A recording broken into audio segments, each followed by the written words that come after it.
I want to start the conversation around case teaching because you need a problem to solve. And I have grappled with teaching students how to approach a problem that they need to do analysis for. And the tendency is to say, okay, for instance, the example I have to always struggle with is that if a company is operating in a market and wants to change its strategy, which it shouldn't do, but it should do it in cases where, something happening to the market.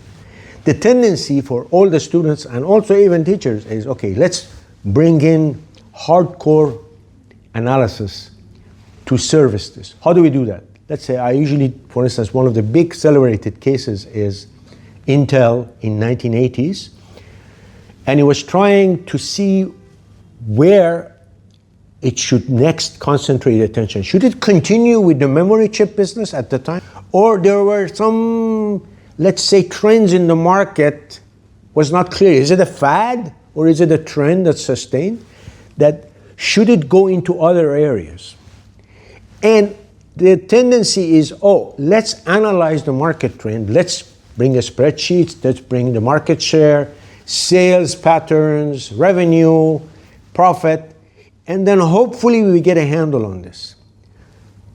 Several tries, I have found out that people get carried away, and in fact, after doing the analysis, often you miss the signals that you should have not missed. And it turns out the case of Intel is a very important one to actually show you that you should have not only focused on the spreadsheets or quantitative data. You should have focused on other things. So from my point of view, only a narrative method would pay attention to all the discourse that's going on in the market, even sometimes gossip.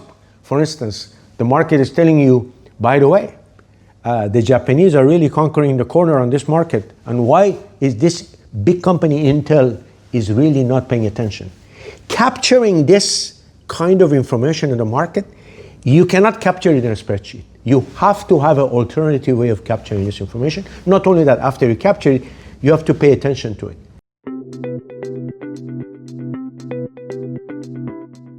When you are constructing a narrative to tell a story about something, it turns out that often what attracts the attention of the audience are three things.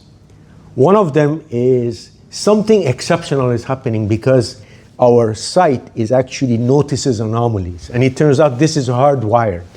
So one element that it's nice to have that. And it turns out when you want to do analysis of situation, that's important too. The next element is somehow if a human story is around and it has conflict, again, human beings are attracted to conflict. Why?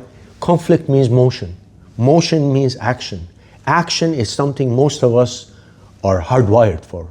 And you want to kind of build on that, right? So it turns out that if you look at the boardroom of Intel and all the management at the time, conflict was brewing because there were two voices in the company. One voice was, should we stick with the memory? Should we go with this new direction?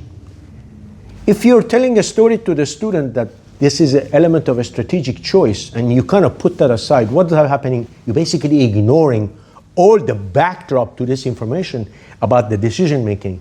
And more or less what's happening is that you're locking it out of your analysis process. The third and the last element of the narrative package is you always are, again, primed to kind of say, okay, if I was in their position, what would I do?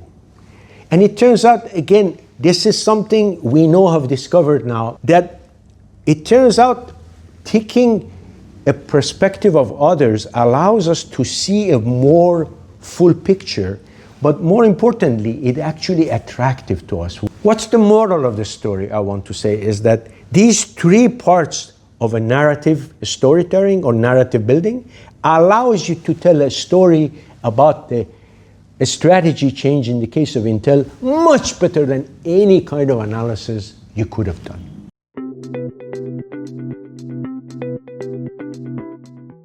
By rethinking the goal of teaching a strategy change to audience, to students, for instance, and reformulating this as not only using data and spreadsheets, quantitative data, but qualitative story data, you actually are able to highlight things that you would have been able otherwise to do.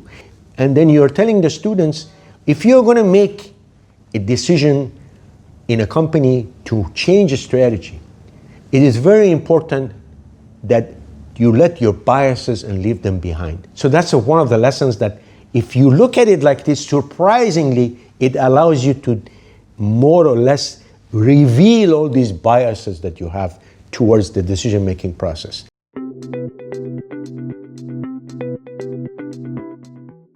I think what is very useful through the case method, because of the narrative orientation, human brain is designed for action, right?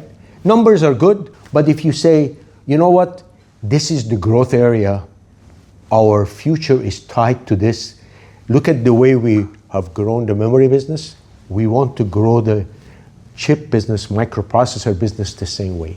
That pragmatic story has a way of really motivating action. I have found the cases, I remember them better, first of all, they're sticky, what I call, but much more important than being sticky is that they motivate action. And I would say in general, it's not that we are not arguing that you should throw away more or less the quantitative methods and the spreadsheets or SWOT methods.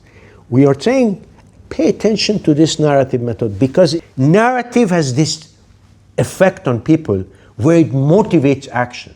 And basically that's the lesson I want to draw out of case teaching and based on case teaching and how case teaching's narrative approach motivates action.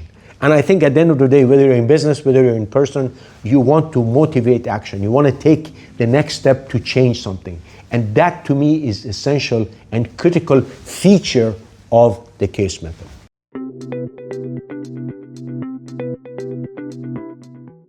So that's a very good point because I think also the way I think about this is that does it help me or does it more or less, it's either doesn't have any effect on what I do or maybe it has even a negative effect. I have found, based on my experience, if you formulate, let's say you are teaching anything, you're teaching accounting, you're teaching marketing, you're teaching finance, you're teaching operations. In all of these cases, you always have to illustrate.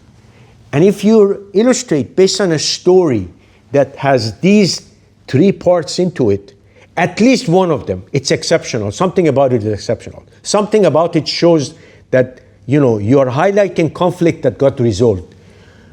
Something else that shows that people are by taking different perspective, they actually were able to see something different. If you bring in these three ways and combining them, you will see immediately that students latch on to the concept much faster. And in fact, they remember it. I run into people who tell me, when you told us about the Intel case or about the Zara case 10 years ago, I still remember what you told us about this. I really think the stickiness is something that we can all do better because at the end of the day, I have discovered teaching is not about teaching concepts, it's about how you make those concepts sticky. And I think this is where all of us can benefit. And it doesn't matter what topics you teach in the School of Business, this is for you. And I promise you, if you start trying it, you will never go back.